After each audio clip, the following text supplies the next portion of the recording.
is Kimberly Jordan, and I'm here to introduce myself and to discuss some of the things that I've written about in my book called Fictional Story.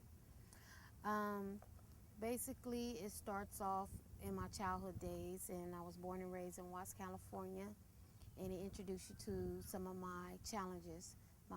Molestation was one, physical abuse was two, teenage pregnancy was three, certain murders in my family was four, and the ending was the love triangle that triumphed me and pivoted me to be remorseful.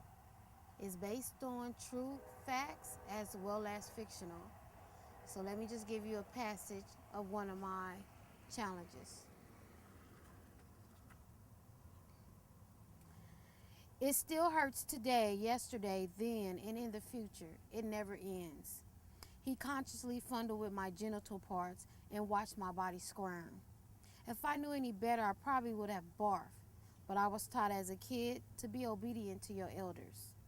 Lo and behold, I trusted him to physically rape me with his hands and his dirty mind. The way he looked at me when those disturbing eyes of guilt, but also eyes of comfort as his hands began to rub my private parts. And he rubbed me vigorously as I seen the rise in his dick, and the more vigorously he rubbed me. And when I let out an annoying holler, he covered my mouth with his hand, and he continued to look at me with a firm, disgraceful stare, signaling me to be quiet. I obeyed his intense and scary stare. That passage was about my molestation that I would like to reveal because a lot of our youth and women today have went through that, and they need the counseling that they need. They need to be able to come forward and get the help. And this occurred when I was 6 years old.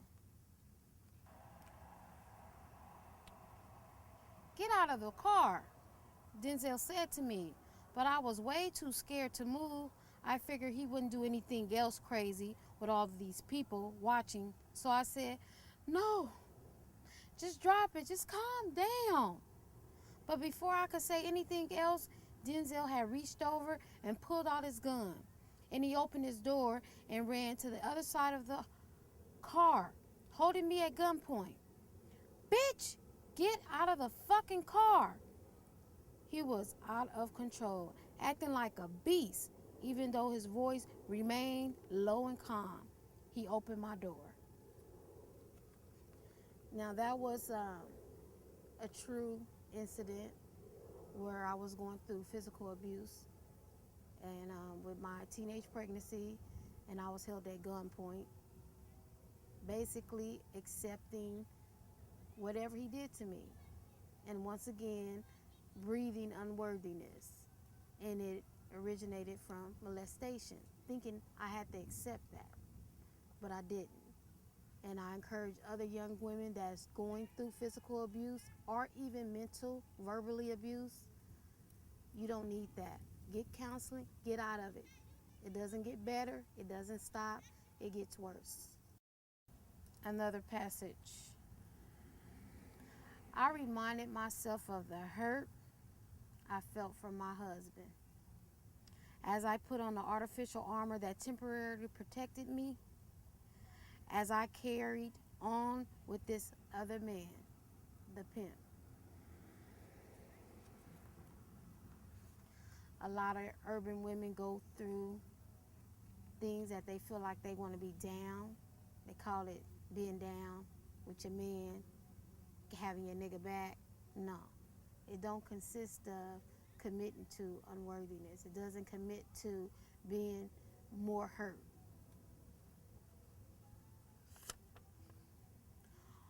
On the drive home, it felt as if so much pressure had been lifted from my heart. I had just released any responsibility of irrational behavior that would have been blamed on me for my state of reluctance in the instance of Dakota not knowing her father. By that decision, it made me clear and okay for Timothy to feel at ease in knowing in seeing his daughter. It was now up to him if he wanted to have a bond with his daughter or not. I was no longer in the way. This is based on women becoming victims of their child's life, or being in the way, or using their child as pawn because they're mad at the father. Every child needs both parents, so I'm here to tell you, don't use a kid as pawn. Let them have the benefit of choosing and having a relationship with both parents. Now, this is a passage that may meet a lot of women at the door. Here I go again, feeling I need to prove myself to a nigga. I should have just said straight up no.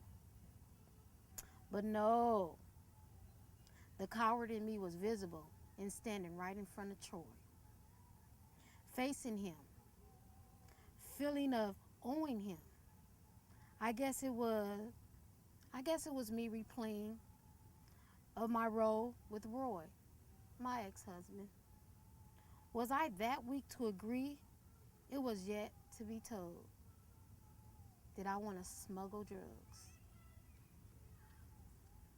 Ladies, that's not being down, it's being ignorant. Yeah, ignorant. Ebonics. You have to know when to make decisions and choices, and every decision you make don't have to be the result of a bad. Make wise decisions. You'll have a wise ending. Stay focused and keep your morals. Being the victim of such traumatic finale is a start of redemption and the acceptance of the willpower to forgive and forget. As I began my search to find out what happened to Diamond, I end up getting in touch with Troy's niece, Jade. Because since the incident, she still was lurking in the back, knowing she still had strong feelings for me. She gave me the whole thorough scoop of Diamond and Troy. That was a scene, a fictional scene, that takes the character Delilah into a scene, into an atmosphere of redemption, where she was still struggling with her challenge of a married man.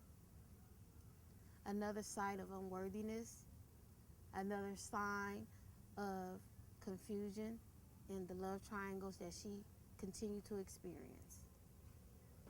So I want to invite you, encourage you, buy the book, Facts to a Story. You can buy it at Amazon.com, ebooks, artthehouse.com, which is my publishing company, and I'm also at Barnes and Nobles, and I'm on Kindle, and also you can reach me at my website, which is Cross the Scratch Line Production, bnk.com, and the spelling of that is CrossDaScratchLineProdBNK.com. BNK.com. That's BoyNancyKim.com. And you can give insights about the book. You can read some of the previews of the book. You can also find some pictures in the little organizations that I belong to and interviews that has been done regarding the book, as well as meet some artists there, as well as some athletes.